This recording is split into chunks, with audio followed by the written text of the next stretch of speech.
Greetings, Mr. Oaks here, welcome to another video. Everybody knows that False-Face was a villain on the 60s Batman TV show. But most people forget that he was actually in the comics as well before appearing on the TV show. That's right, a lot of people falsely believe that he was created specifically on the show, including myself used to think so. But then I find out that he was indeed from the comics. But even though I did discover this, it's something I keep forgetting. I still keep thinking that False-Face was an OC villain on the 60s TV show. I have to be reminded constantly that no, he appeared in one comic and in the comics, in one issue in the comics. They adapted him from that comic to the TV show. Now, reason for this, why I keep forgetting this, could be because I've never read this comic. And I assume that most of you haven't either, because most don't even know it exists. So who is False-Face in the comics anyway? Is he similar to how he was on the TV show? I have no clue, and you have no clue. So let's discover this together. Let's read this comic, and for once, finally, find out what is the deal with False-Face. Here we have the comic that he appeared in. It's Batman number 113, published in February 1958. And the cover looks like this: Batman fighting aliens. Well, of course, it's the late 50s after all. Now, naturally, this has nothing to do with False-Face. That's another story in this comic. Batman Superman of Planet X. Okay, we don't care about that, of course. We are here for False-Face. So let's jump into it. And here we have it, the very first page of the comic. The False-Face story is actually the first story in this comic. And the story is called The Menace of False-Face. Of course it says Bob Kane there, but I'm assuming he had nothing to do with this. He probably didn't draw it either. I don't really know who wrote and drew this. I can find that out later and then I can include it in the description. Okay, so here's False-Face. That's apparently how he looks. And he's saying, "Haha, with my 1001 disguises, you'll never capture me, Batman." Well, that does sound very similar to the show. And here's this introduction, probably a very hammy introduction. A millionaire, an Indian prince, a popular singer. These are but a few of the identities a master disguise artist assumes to commit his incredible crimes. And when Batman and Robin find his trail, they too fall victims to the menace of False-Face. Very overly dramatic as usual. It always was back then. But you know, it's charming, ain't it? In the heart of Gotham City, a well-dressed gentleman strides into an exclusive jewelry shop. "I'll take that, and that, gift-wrapped. Quickly now." Certainly, sir. A brilliant selection, sir. Shortly. "Good grief, Mr. Helplewhite. Mr. Helplewhite, okay. That customer purchased the 3 most valuable items in the store and left without paying. Ooh, how could we miss that?" "Naturally, Parker. That's P.S. Smithington, the eccentric uranium millionaire. He always spends a fortune here and pays us at the end of the month." Okay, I see. Well, that explains it. Here we have a guy being hysterical. But exactly 2 hours later, a shocking situation arises as... "Wembley, what on earth is all this mumbling about? My being here earlier, I just reached town. My car broke down on the highway." So I guess this is the actual guy, and the other dude, the earlier dude, was False-Face in disguise, stealing jewelry. But Mr. Smithington, you were here before. Look at my receipt book. You purchased a fortune in gems, on credit as usual. What a brilliant scam indeed. Within minutes at the home of wealthy Bruce Wayne and his young ward Dick Grayson. "The bat signal, Bruce. They want Batman and Robin at headquarters." "Let's go, Dick." Switching to their caped crime-fighting garb, the pair hastens to the office of Commissioner Gordon, where another impersonation by False-Face Batman. Alright, okay, so they already know him. This time he took the place of the famous millionaire P.S. Smithington. He's a versatile disguise expert, Commissioner. Last time he was an Indian prince, and he got away with some crown jewels. Well, seems like we've missed something here. They're just jumping straight into it. No introduction for this character. And the time before that, he posed as a famous historian and managed to steal a priceless rare book on Aztec culture. On other occasions, he's been an architect, a sculptor, and whatnot. And of course, let's not forget whatnot. We've got to unmask him once and for all before he... What's that? Emergency! Squad attention! Crooner Wally Westcott trapped in hotel elevator. Report to stations. Excuse me, Commissioner, this may be our chance. Eh? Gordon says, eh? Outside, moments later. Robin, in each situation, False-Face always managed to detain his victim while he played his part. Westcott's scheduled to play at the Hampton Club today, just about this time. I get it, Batman. If you're right, False-Face will be playing there, in Westcott's place, soon after. There he is, Batman, and he's playing his role to the hilt. We've got him trapped now. He'll never escape through that crowd. If he offers resistance, keep the people from panicking while I subdue him, rob him. I'll beat him to a pulp. Oh, no, that's the wrong Batman. It's Batman! Roll out the barrel, man. Roll out a barrel of charity funds, folks. Abruptly, two hoodlums spring onto the dance floor and... his henchmen are all readied for action. Batman, the donations barrel. They're planning to steal it. Well, duh. So I see, but I'm right with them. I'm gonna steal it too. Batman riding a barrel. False-Face's men are waiting in the truck to drive off with the charity funds. Got to misdirect it. Deftly, Batman walks the barrel to one side in the nick of time. Then, as Robin joins the Count Lawman, there goes False-Face. He can't get far in that costume. Looks like he's trying to shed his western chaps. Yet, when the pair rounds the corner, gone. He must have hidden in one of the parked cars. Wait, that doorman's uniform, the trousers, are identical to the ones False-Face was wearing beneath his chaps. And Batman just pummels into the guy without really making sure it's actually False-Face. I hope it's not. Of course, a disguise master like False-Face would be a quick change artist also. He could have put makeup on while running.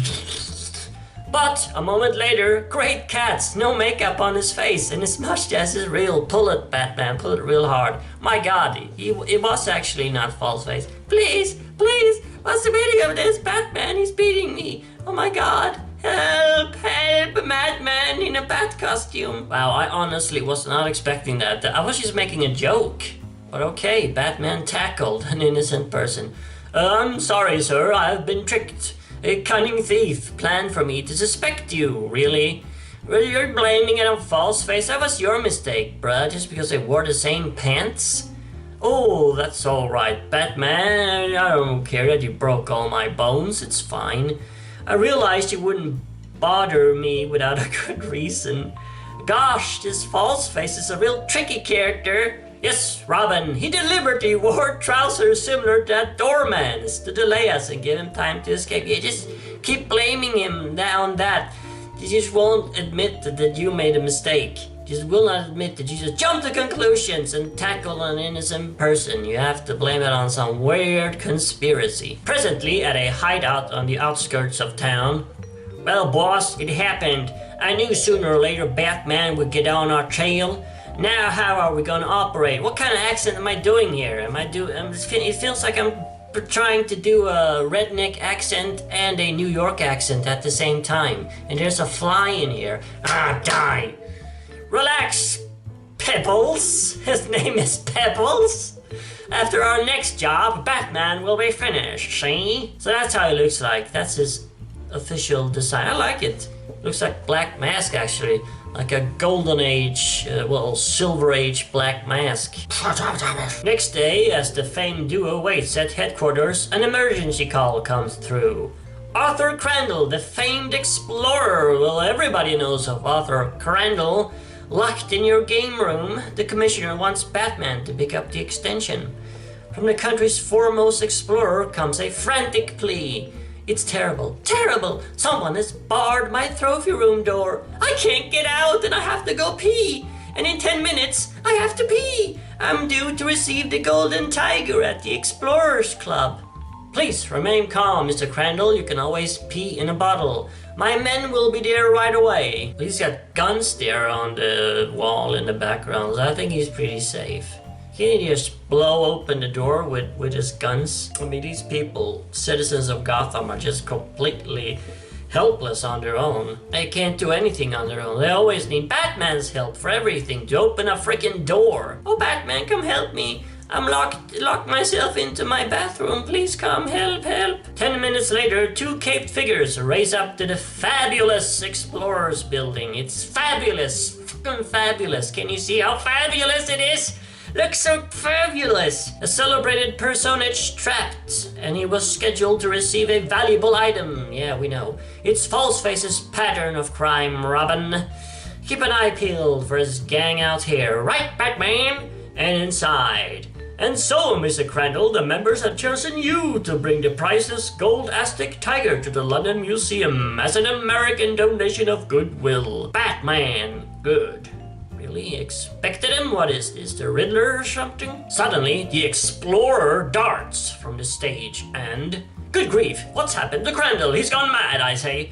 He's aware that I'm onto his game. You've uncovered one of my disguises, Batman, but you've still got to... down me. Haha! Go down on me, Batman. He's cunning and confident. Have to be careful. Careful now. Higher and higher, False-Face leads Batman to the upper floors of the museum. You'll never catch me, never! Finally, on the top landing. He's reaching for a weapon. Must stop him before he can wield it. What is happening here on this panel? What is happening? I guess we gotta read the explanation here. This is one time when we really need a narration to tell us what the hell is going on here. But in that same instant, a mechanical spring snaps the sword arm upward. Oh, sword arm goes up on this armor, knight armor, and he follows with it. That's kind of dumb. Haha, perfect. The spring I rigged in this suit of armor worked with perfect precision when my weight triggered it. And he just goes tackling into the dark again. He just lunges forwards. Just throw yourself at stuff, Batman. And as Batman plummets into a circular room, like an idiot, a depth tank for specimens like the Navy uses to train sea divers. I've been tricked to fall through its protective covering. Haha, the end of Batman. The tank's empty. Nobody could survive that fall. My men are waiting below. They shall witness my victory over crime's archenemy. Thus, a while later, at an exit in the bottom of the tank, gee, False-Face, you really did it. You defeated Batman. Let's get rid of him fast. Oh, he's carrying him? He's that strong he can just casually carry him? No, we'll unmask him at the hideout and keep him as a hostage, see? Lead the way, men. Soon. That's it. Head into the main sewer pipe behind the club. Hurry now. And down below the ground. Quickly, around that second turn. We mustn't waste time. Wait a minute. Is this Batman? Is this Batman leading them to the hideout so he can find all the loot and all that stuff? Is that why he's so easily carrying him? Or am I imagining it? No, wait, it is! It is! Look under the cowl. It's False-Face. It was Batman. Finally, good. Now we'll let Batman into our abandoned quarry and take care of him for good. Minutes later, inside False-Face's lair. Now at last, we will know the secret identity of Batman. But as the cowl is lifted, oop,